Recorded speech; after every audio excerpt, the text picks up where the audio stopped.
시청자 여러분 안녕하십니까? BOA 뉴스투데이 시작합니다. 미국 국무부가 북한의 탄도미사일 발사를 거듭 규탄했습니다. 국제안보를 위협하고 유엔 안보리 결의에 위배된다고 지적했는데 유엔 안보리 회의에서도 미국은 북한의 계속되는 무기 개발을 비판하고 안보리가 행동에 나설 것을 촉구했습니다. 함지아 기자가 보도합니다. 미국 국무부의 베단트 파텔 수석 부대변인은 정례 브리핑에서 북한이 재개한 탄도미사일 발사를 강하게 규탄했습니다. We strongly condemn again the March 18th ballistic missile launch. These launches, like all other ballistic missile launches in recent years, are in violation of multiple UN Security Council resolutions. They pose a threat to regional and international peace and security.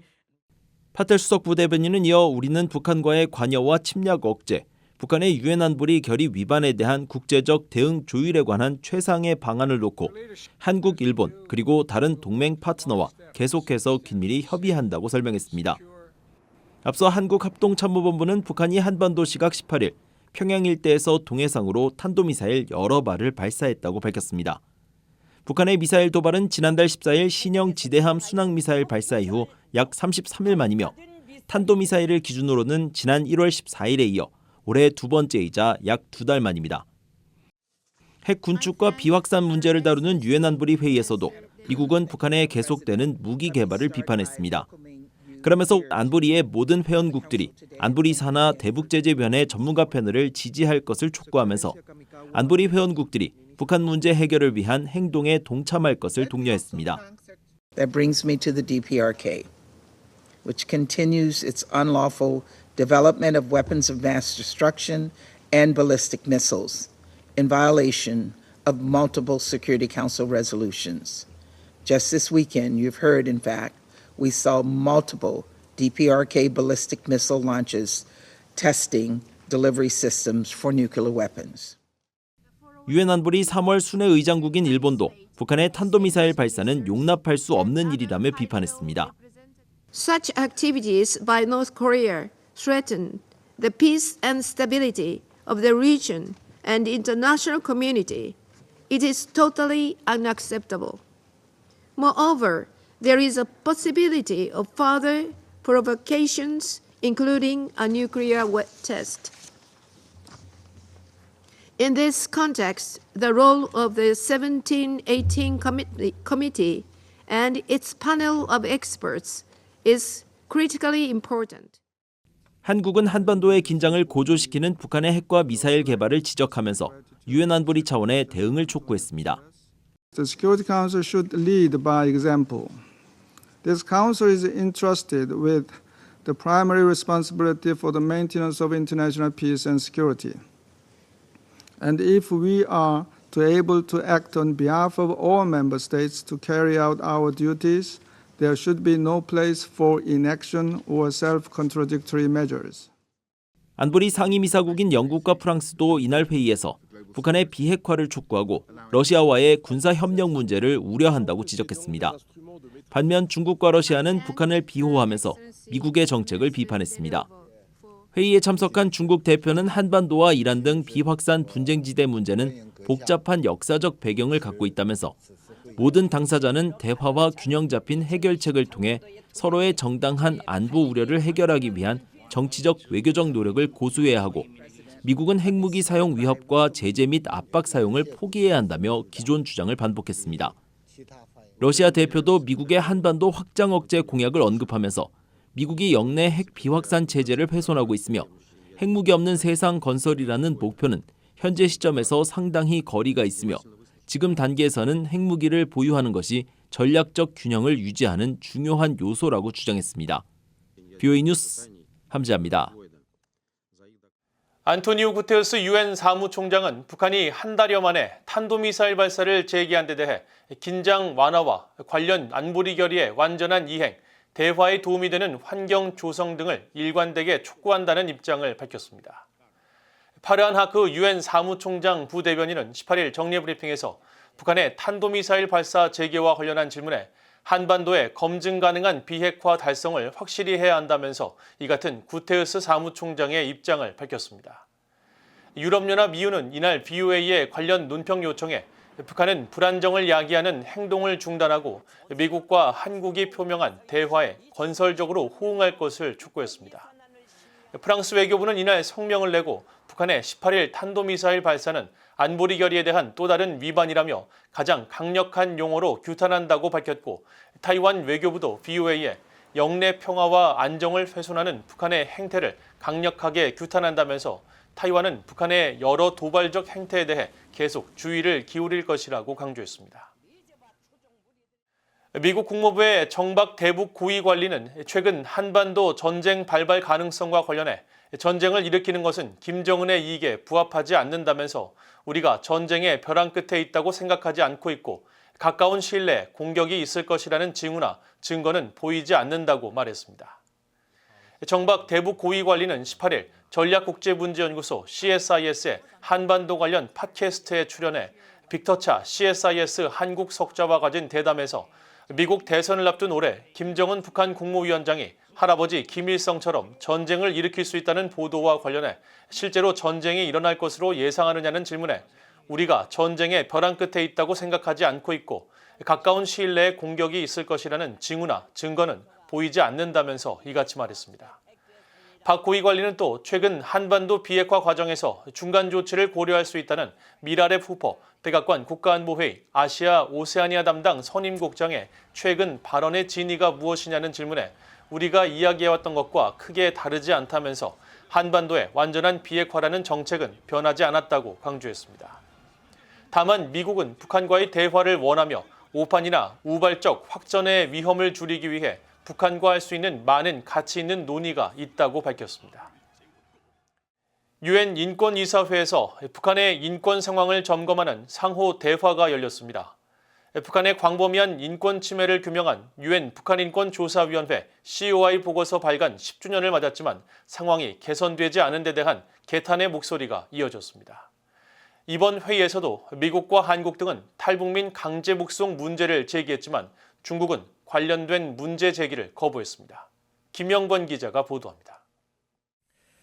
북한인권특별보고관의 정기보고를 듣고 북한의 인권 상황을 점검하는 유엔 인권이사회 상호대화가 18일 제네바 유엔본부에서 열렸습니다. 미국 국무부의 줄리 터너 북한인권특사는 북한의 여러 인권 문제를 포괄적으로 담은 엘리자베스 살몬 북한인권특별보고관의 보고서를 높이 평가한다면서 인권 개선을 거부하는 북한 정부를 강하게 비판했습니다. Following the Commission of Inquiry report in 2014, the international community overwhelmingly declared that the DPRK's leadership must be held accountable for its systematic and widespread human rights violations. We continue to condemn in the strongest terms the DPRK's refusal to acknowledge and address these ongoing crimes. 터너 특사는 이어 최근 불거진 탈북민 강제 북송과 관련해선 강제 송환된 사람들은 고문과 박해에 직면한다면서 중국과 다른 유엔 회원국들의 강제 송환 금지 원칙을 존중할 것을 촉구했습니다. 미국과 영국 등 20여 개 서방국들은 북한 당국의 태도에 개탄스럽다는 반응을 보였습니다. Sadly, 10 years after the COI presented its recommendations to this Council, the human rights situation in the DPRK remains very grim. The EU continues to be appalled by past and ongoing widespread and systematic human rights violations, some of which may constitute crimes against humanity. 유럽연합 대표는 북한에서 표현의 자유와 이동의 자유에 대한 탄압이 증가하는 것과 광범위한 강제노동 관행을 규탄하면서 북한 정부를 향해 식량과 의약품 제공 등을 위한 인도주의 국제기구들의 북한 복귀를 허용하라고 촉구했습니다. 한국의 이신화 외교부 북한인권 국제협력대사는 북한의 인권 상황은 여전히 끔찍하다면서 북한 정권은 주민에게 써야 할 재원을 계속 불법 무기 개발로 전용하고 있다고 비판했습니다. The human rights in the DPRK is inextricably linked to international security. The DPRK regime is pursuing its nuclear ambitions by diverting its resources at the expense of the rights of its people. 이 대사는 또 납북자, 억류자, 미송환 국군포로 문제와 관련해 북한의 즉각적인 조치를 촉구하고 모든 유엔 회원국이 강제 송환 금지 원칙을 존중할 것을 촉구했습니다. 하지만 중국과 러시아, 베네수엘라 등은 북한을 비호했습니다. 특히 중국 측 대표는 탈북민은 절대 난민이 아니며 이들은 중국의 법과 출입국 관리 질서를 위반한 사람들이란 기존의 주장을 반복하며 미국 등 여러 나라의 비판을 거부한다고 밝혔습니다. 그러나 살몬 보고관은 탈북민은 강제 송환 금지 원칙에 따른 보호 대상이라면서 탈북민을 송환하지 말아야 한다고 강조했습니다. 유럽연합은 살몬 보고관의 보고서와 이날 상호 대화를 토대로 다시 북한 인권 결의안을 곧 유엔 인권이사회에 제출할 예정입니다. DN뉴스 김영권입니다. 미국 국무부는 북한이 악의적인 사이버 활동으로 얻은 수익은 지역 및 세계 평화를 위협하는 불법 대량 살상 무기 WMD와 탄도미사일 프로그램에 직접적으로 자금을 제공한다고 지적했습니다. 국무부 대변인은 16일 최근 북한의 사이버 해킹 조직인 라자루스 그룹이 2,300만 달러어치의 자금을 세탁했다는 VOA 보도와 관련한 논평 요청에 이같이 지적하고 북한의 수익 창출 노력에는 외화 탈취 및 세탁을 위한 사이버 활동도 포함되며 일부 추정에 따르면 북한은 2022년에만 10억 달러 이상을 훔친 것으로 추정된다고 밝혔습니다. 또 미국은 같은 생각을 가진 국가들과 긴밀히 협력해 사이버 공간에서 업무에 지장을 초래하거나 또는 파괴적이거나 불안정을 초래하는 행위를 규탄하며 정부와 네트워크 보안 담당자, 일반 대중은 경계를 늦추지 않고 북한의 사이버 위협을 완화하기 위해 함께 노력하는 것이 중요하다고 강조했습니다. 앞서 글로벌 블록체인 분석업체인 엘립틱은 13일 사이버 해킹 조직인 라자루스 그룹이 13일부터 미국의 제재 대상인 가상화폐 믹서업체 토네이도 캐시를 통해 2,300만 달러어치의 자금을 세탁했다고 밝혔습니다. 미국과 한국, 일본 등 10여 개 나라가 공동 성명을 통해 전자기기에 원격 접속해 정보를 빼가는 스파이웨어 오용 문제에 대해 공동 대처하기로 했습니다. 미국과 한국, 일본, 호주, 뉴질랜드, 노르웨이, 영국 등 17개 나라는 18일 발표한 공동 성명을 통해 우리 정부는 상업용 스파이웨어의 오용으로 인한 위협과 이 같은 기술의 확산과 사용에 대한 엄격한 국내 및 국제적 통제 필요성을 인식하고 있다고 밝혔습니다. 또 상업용 스파이웨어는 권위주의 정권과 민주주의 국가 등 전 세계에서 악용돼 왔다면서 이 같은 강력하고 침략적인 도구는 반대자를 표적으로 삼아 위협을 가하고 반대 의견을 억제하려는 노력을 촉진하는 데 너무 자주 이용돼 왔다고 비판했습니다. 스파이웨어란 사용자의 전자기기에 원격 접속해 정보를 빼가는 등의 행위에 사용되는 소프트웨어로 타인의 정보 탈취를 위해 해커들이 이용하지만 때로는 정보 수집이라는 명목 아래 정부 기관 등도 사용하는 것으로 전해졌습니다. 미국인 10명 중 9명은 북한에 대해 매우 부정적인 인식을 갖고 있는 것으로 조사됐습니다. 미국의 여론조사 전문기관인 갤럽이 지난달 1일부터 20일까지 미국의 성인 1,008명을 대상으로 실시해 18일 공개한 미국인 인식조사 결과에 따르면 전체 응답자의 87%가 북한을 선호하지 않는다고 답해 86%를 기록한 러시아보다도 낮았으며 조사 대상 21개 나라 중 최악의 비호감국으로 꼽혔습니다. 또 최대 적대국을 묻는 조사 항목에서도 북한은 중국과 러시아, 이란에 이어 4번째로 지목돼 미국인들이 주요 적국 중 하나로 인식하고 있는 것으로 나타났습니다.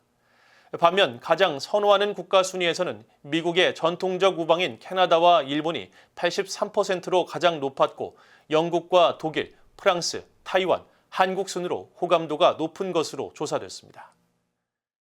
이상으로 VOA 뉴스투데이를 모두 마칩니다. 시청해주신 여러분 고맙습니다.